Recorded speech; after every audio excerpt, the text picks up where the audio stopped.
Hi everyone, Comic Reviewer here, once again doing another review on Crime Syndicate, and this one is covering the origin of Ultraman.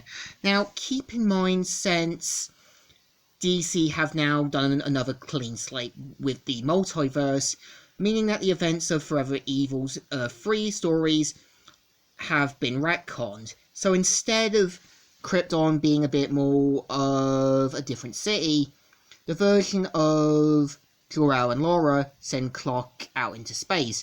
Instead of it being everyone trying to get out by the inch of their teeth, and Jor-El being more of a gunman in that, this one implies that Jor-El was a scientist, and of course ends up being shipped off to Earth, and we have the Kents. Now keep in mind that in Forever Evil, the Kents were drug addicts and abusers. Here they basically use him as a slave. And of course we're introduced to Smallville back in 1963. We see how the Kents are quick to use Clark as a slave.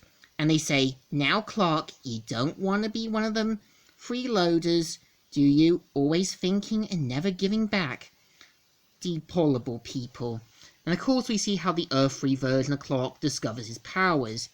And of course his mum does try to persuade him that he's special and manipulates him into thinking that they're there for him.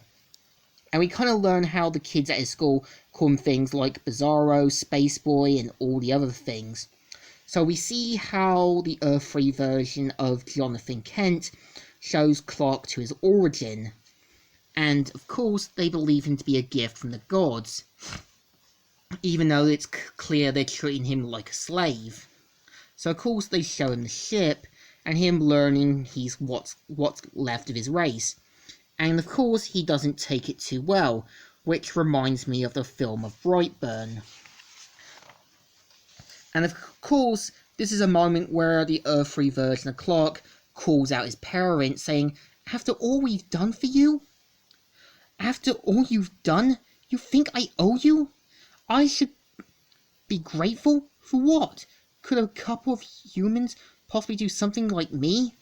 And of course this is where he calls them out for using him as a servant and living off of him. So of course he takes the space pod away, and the Earth-free version of Martha Kent says, "Do you think he'll ever come back, Jonathan?"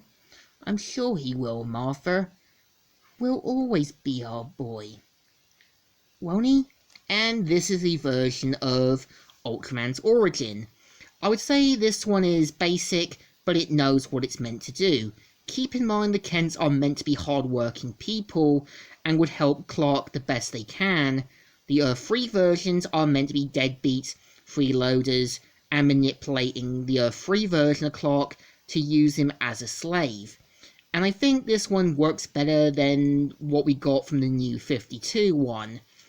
And I think this story deserves a thumbs up. Still good, and still alright. So, Comic Reviewer here, signing out.